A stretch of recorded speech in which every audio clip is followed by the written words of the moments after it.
Alhamdulillah, wassalatu wassalamu ala rasulillah, wa ba'da assalamu alaikum wa rahmatullahi wa barakatuh.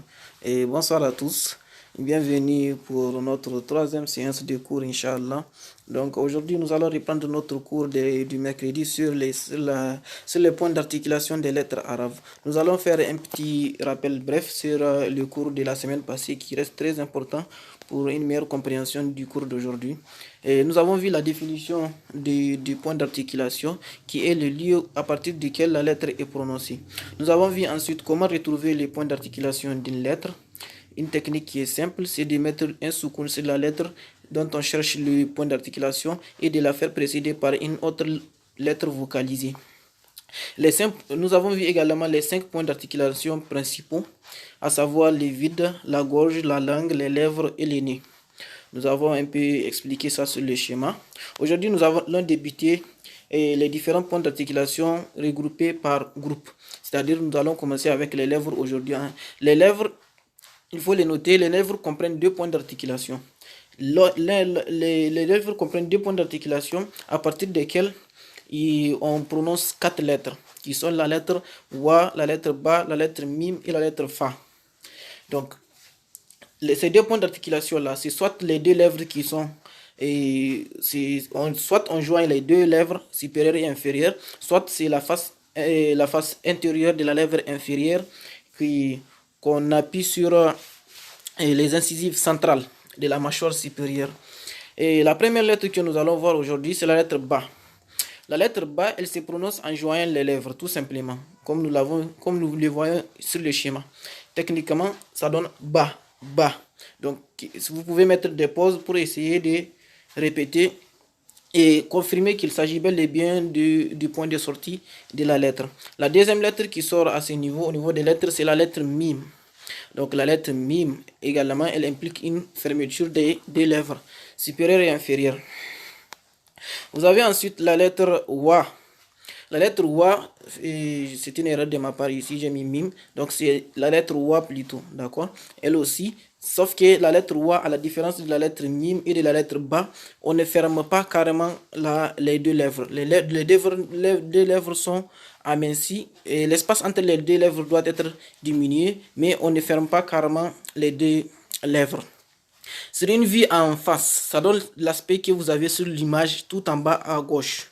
Donc, la bouche prend un aspect arrondi lors de la prononciation de la lettre Wa. Cet aspect-là ne peut être contrôlé par votre formateur que quand vous êtes là, présent devant lui. D'où la nécessité, quand on veut apprendre, de se présenter chez l'institut. C'est quelqu'un qui a les aptitudes à nous instruire, d'accord?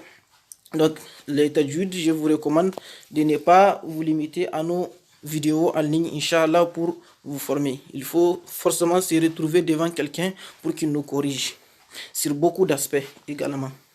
Donc, vous avez la dernière lettre qui sort au niveau des lettres, c'est une lettre qui sort en appuyant l'intérieur de la lèvre inférieure contre la pointe des incisives centrales supérieures. Il s'agit de la lettre Fa. Sur le schéma, ça donne techniquement comme ça. Fa, Fa, Fa, Fa.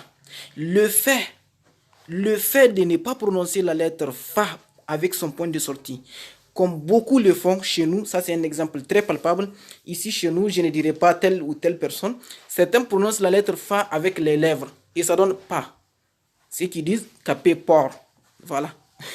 Donc ceux qui disent capé port, c'est parce qu'ils prononcent la lettre Fa avec les lèvres. Si vous leur expliquez tout doucement d'utiliser les incisives centrales de la mâchoire supérieure avec les lèvres, la face intérieure de la lèvre inférieure, vous allez voir qu'ils vont clairement prononcer la lettre Fa. Voilà.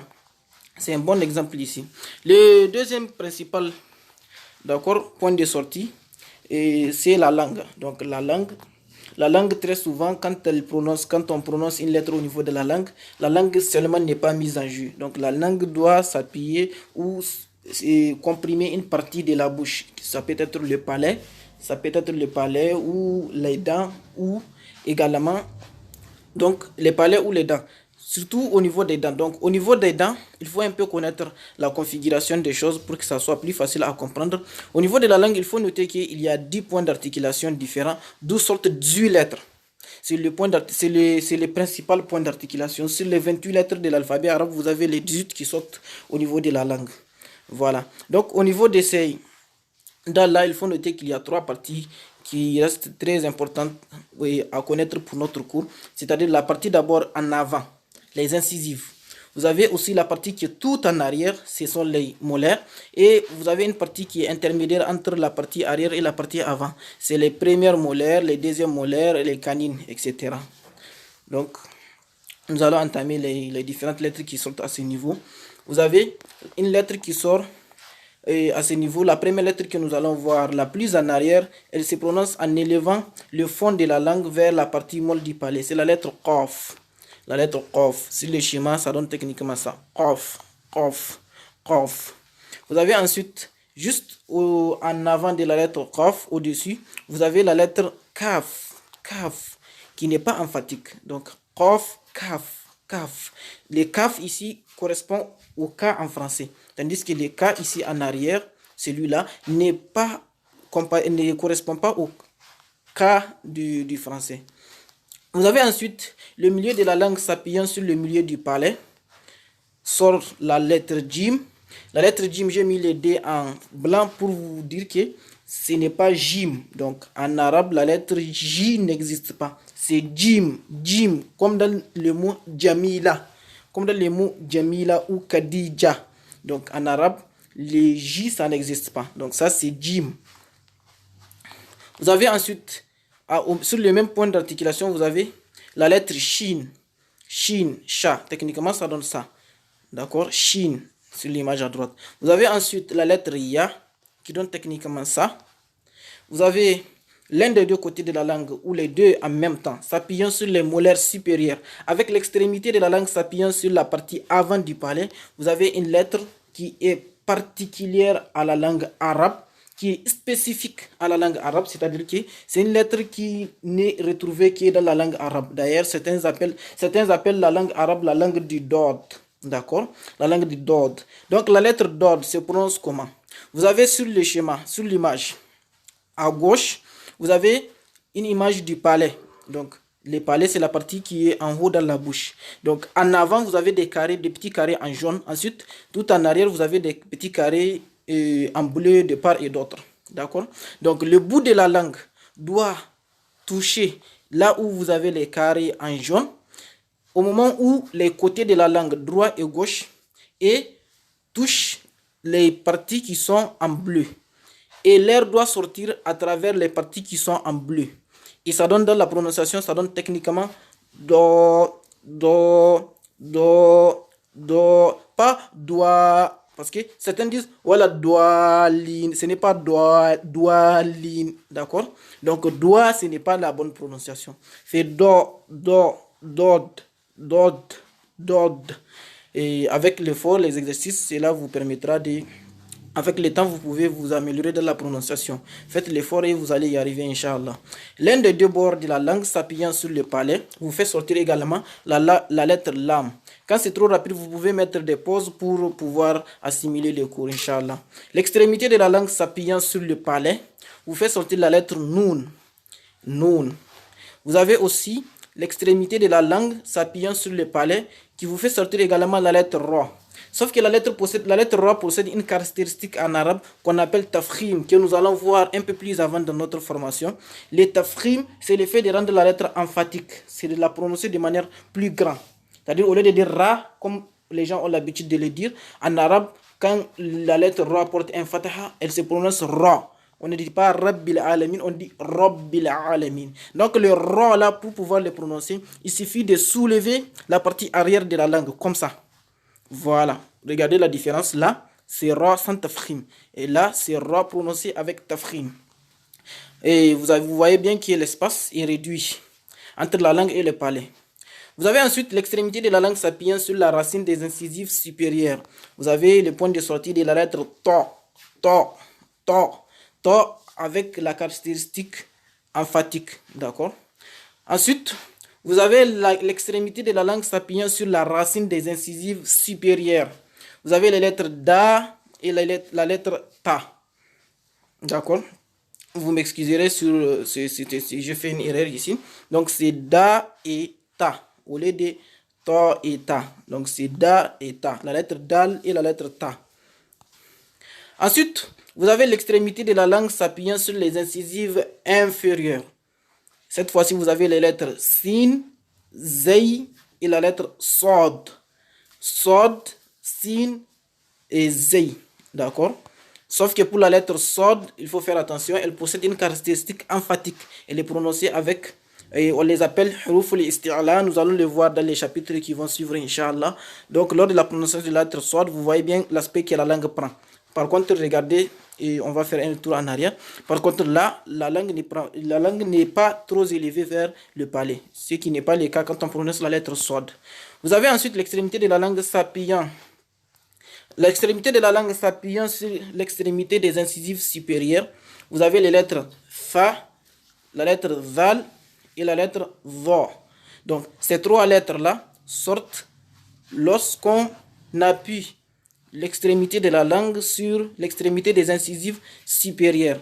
Lors de la prononciation de ces lettres-là, il faut faire attention. La dernière qui est vo possède une caractéristique emphatique. Elle est lue avec une élévation de la langue comme sur ce schéma. Regardez cette fois-ci.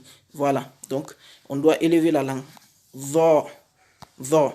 Ensuite, vous avez les lettres qui sont au niveau de la gorge. Là, nous avons fini les lettres de la langue. Nous entamons ici les lettres de la gorge. Les lettres de la gorge, vous avez trois niveaux au niveau de la gorge. Vous avez à l'entrée de la gorge. À l'entrée de la gorge, il y a deux lettres qui sortent. La lettre kha et la lettre aïn, qui sont absentes dans la langue française et dans beaucoup de nos langues. Faites attention, ces lettres-là posent des difficultés. Donc, pour beaucoup de gens. Donc, il faut faire attention à les prononcer avec la gorge pour avoir la bonne prononciation. Donc, la lettre kha et la lettre ghain. Donc, kha et ghain, vous voyez leur point de sortie. À l'entrée de la gorge, en arrière. C'est la partie qui est tachée en violet. Vous avez ensuite les petits ha. Le petit ha, c'est ha, ha, ha. Et la lettre aïn. Aïn, différent de a. Aïn, différent de a. Donc, vous avez la lettre ha et la lettre aïn qui sortent au milieu de la gorge. Sur le schéma, c'est la partie qui est tachée en violet. D'accord? Vous avez ensuite le grand ha. Le grand ha, je ne l'ai pas bien écrit. Le grand ha, c'est le ha, le plus grand ha. Vous allez le voir sur le schéma. Vous avez le grand ha et la lettre hamza qui sont prononcés tout au fond de la gorge. C'est le ha qui correspond en français au ha, au h que nous connaissons. Ha, ha, comme quand on dit hajara, par exemple. D'accord? Hajara, bon. Le grand ha, en tout cas, c'est le ha que nous connaissons ici en français. C'est la même chose, c'est la même prononciation. Le hamza également, c'est comme le a que nous prononçons en français. Ces deux lettres se prononcent au fond de la gorge. Et enfin, nous avons notre avant-dernier point de sortie, c'est le vide dans la bouche. Le vide dans la bouche, trois lettres sortent à ce niveau et ce sont les lettres de prolongation de cet espace-là. C'est la lettre ya, la lettre wa et la lettre alif. Quand elles ont un rôle de prolongation, elles sortent dans le vide. C'est-à-dire que il n'y a pas de point de compression. Vous avez a ou bien wa ou bien ou bien i. C'est-à-dire si c'est la lettre ya, elle doit être précédée, elle doit porter un soukoun et être précédée d'une lettre portant kasra pour qu'elle devienne une lettre de prolongation. En ce moment, elle devient une lettre de prolongation. Pour la lettre wa, elle doit être précédée d'une domma. Pour la lettre alif, elle doit être précédée d'une fataha. Donc pour les wa, ça donne i. Pour les wa, ça donne ou, mou, par exemple. Ou pour la lettre a, ça donne un a. Et l'aspect que la langue prend lors de la prononciation de chacune de ces lettres est là sur le schéma comme vous pouvez le voir. Vous avez le dernier point de sortie principal que nous allons évoquer dans ce chapitre-là, c'est le nez, al-khayshum ou la cavité nasale. Ce nez-là comprend le nasillement ou gunna, qui est en arabe, qui est un son qui accompagne les lettres mim et nun dans certaines conditions. Donc vous avez la lettre mim et la lettre nun, quand elles sont prononcées, dans certaines conditions, elles ont une caractéristique qu'on appelle gunna. Donc, cette gunna-là, elle sort à travers le nez. Par exemple, quand je dis Mim pour la lettre mim. Pour la lettre mim, quand je dis pour la lettre noun plutôt. Quand je dis mim, les que vous entendez là, ça doit sortir par les nids. Ou quand je dis faja'alahum, là c'est les mimes. Vous avez des lettres qui sortent également à travers le nez. Techniquement, nous allons voir nous allons aborder ces questions-là dans les règles relatives aux mimes et aux noun quand elles portent une shadda ou quand elles portent un soukoun, Inch'Allah. Et en résumé aujourd'hui, nous avons vu 5 principaux points de sortie, à savoir les lèvres en avant, en haut la cavité nasale, au milieu la langue, vous avez la langue, et à gauche vous avez la gorge. Au niveau de la gorge, vous avez 6 lettres réparties sur 3 points, sur 3 principaux points, c'est-à-dire l'entrée de la gorge, le milieu de la gorge et le fond de la gorge. Au niveau de la bouche, vous avez la langue. Sur ces deux côtés, vous avez la lettre La, Lam et la lettre Dod. Et en arrière de la langue, vous avez la lettre Qaf et la lettre Kaf. Ici, elles ont été inversées. Au milieu de la langue, vous avez la lettre Ya, la lettre Shin et la lettre Jim. Au niveau, en avant, au niveau du bout de la langue, vous avez jusqu'à 8 lettres. D'abord, tout en haut, vous avez les lettres Ra et la lettre les lettres Ra et la lettre Zal. Vous avez la lettre Ta, la lettre Dal, la lettre Ta. Vous avez également au niveau des incisives, le bout de la langue avec les incisives, vous avez la lettre Za, la lettre Sa et également la lettre Zal. Au niveau de la cavité nasale, vous avez les lettres Mim et Noun quand elles portent une shadda ou un soukoun dans certaines conditions. Le cours d'aujourd'hui est assez lourd, donc nous ne ferons pas cours, Inch'Allah, pour ce lundi. Le prochain cours sera pour le mercredi prochain. En attendant, nous allons vous envoyer, Inch'Allah, sur le groupe, tant que le temps nous le permettra, des exercices. Nous avons remarqué qu'il n'y a pas beaucoup de questions par rapport au cours précédent, mais nous espérons qu'à partir de ce cours, les questions se bousculent sur le groupe Telegram que nous avons ouvert pour ces questions-là, Inch'Allah. Donc sur ce, nous vous disons bonne soirée et à la prochaine vidéo, Inch'Allah. Assalamu alaikum wa rahmatullahi wa barakatuh.